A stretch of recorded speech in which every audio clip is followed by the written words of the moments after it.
Look at this. In Ruth 4:11, and the people that were at the gate and the elders said, we are witnesses, the Lord make this woman, Ruth, that is come into thine house like Rachel and Leah, which two did build the house of Israel.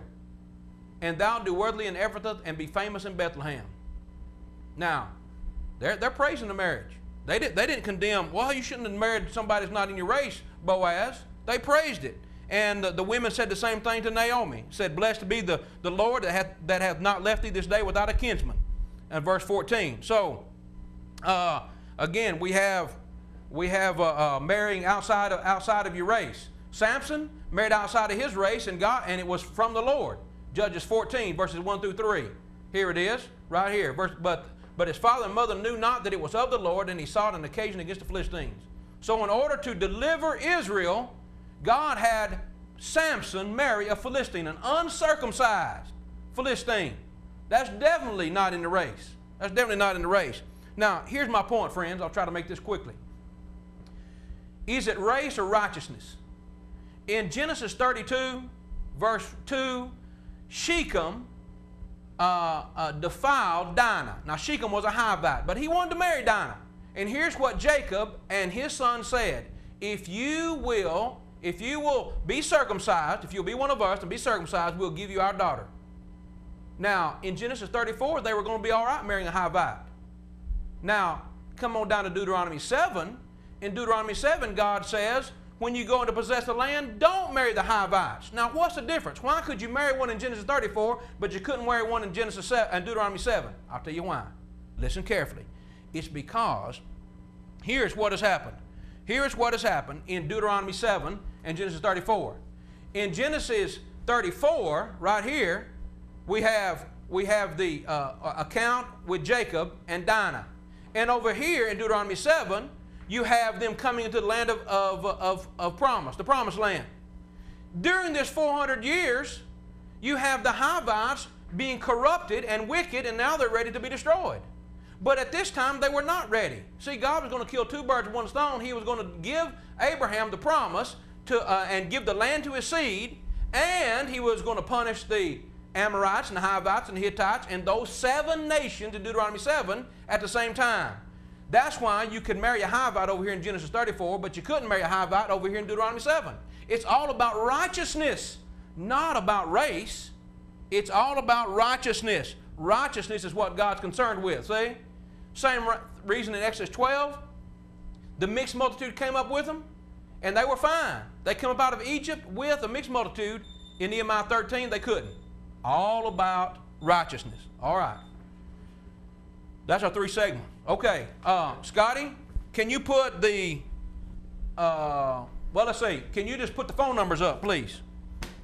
And we're going to start taking phone calls. Now, I have to make this disclaimer, Eli, before we get into this, because a lot of times people call in and they want to, they want to orate. Right. And you have to cut them off we want to get to the question. So what we want to do is we're wanting to tell you folks, when you call in, turn your phones down so that you can hear. Turn the phones down so you can hear. And then ask your question. If you have a question of Eli, a question of me. I'm sorry. What did I say? Turn the phone down. Yeah. TV down. Do what I meant, not what I said. All right. So and so we can hear you, and then we'll get to your questions. We'll try to get as many as we can. And let's see, we've got 25 minutes, so we'll take calls for about 15 or 20, and go from there. So all right, here we go. You're on What Does the Bible Say? What? You're on the air. Yeah, this is the KKK debate. Yes, it is. Is this Mr. Oldfield? This is James, and Eli's to my right, your left. Okay. Well, I've been listening to this for a little while. And 1 minute, Mr. Oldfield, you're saying that there was no white people on the ark, correct? I didn't say that. I just said, were they all white? How do you know what color they were? Oh, okay. Well, yeah. Just help me help myself. Help me better understand it then. So, because the way I take it, I'm hearing you say that Noah wasn't white and there was only those people in the ark. Well, how do you know he? Or did I hear you wrong? I didn't say what color he was. I asked Mr. Eli, how he knew, or if they were all white, because he's trying to get an all-white race going here, and I'm saying, how do you know?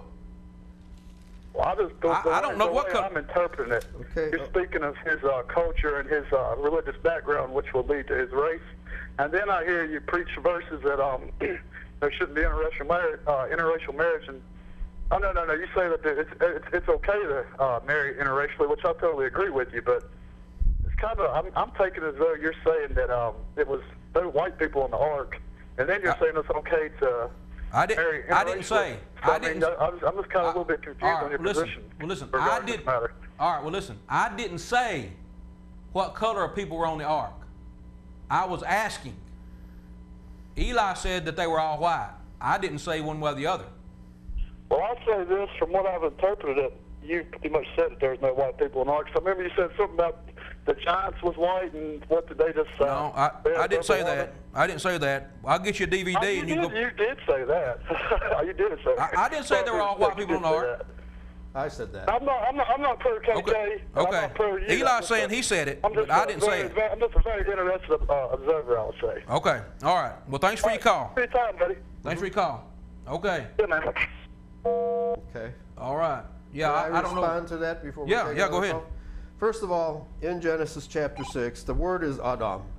And all of Bible scholars, the Gesenius, the Strongs, they all define the word Adam to mean to show blood in the face. Only the white race shows blood in the face. We're only talking about the white race on the ark. And as I said, the Bible says, these giants, these sons of God, these illegitimate children, existed before the flood and after the flood. It clearly says that. Now, was the flood global? No, it was not. And I agree. Mr. Oldfield is absolutely correct in pointing out that the underground water welled up and added to the rainwater. There's simply no doubt about that. But this word, this Hebrew word eretz, which is translated as earth, I already pointed out, it does not mean planet. It means territory.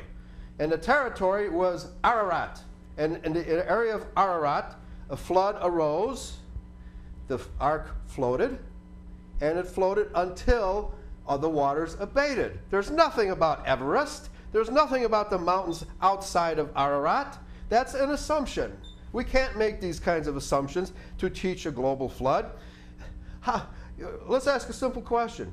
How did Noah feed all these animals? If we're talking about hundreds of species, thousands of species, the ark was only 530 feet long or thereabouts.